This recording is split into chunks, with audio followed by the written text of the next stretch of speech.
क्या आपने आज बिस्मिल्लाह कहा? नहीं?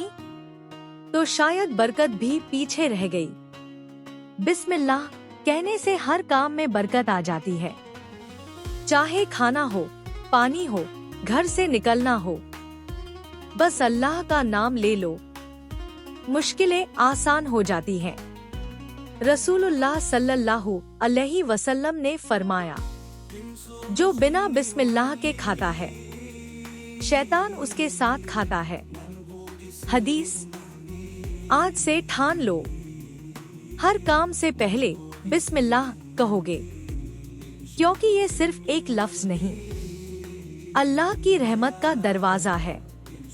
अगर आप भी इस सुन्नत को जिंदा रखना चाहते हैं तो लाइक करें, कमेंट करें, बिस्मिल्लाह, सब्सक्राइब करें और इसे शेयर करें ताकि और लोगों की जिंदगी में भी बरकत आए।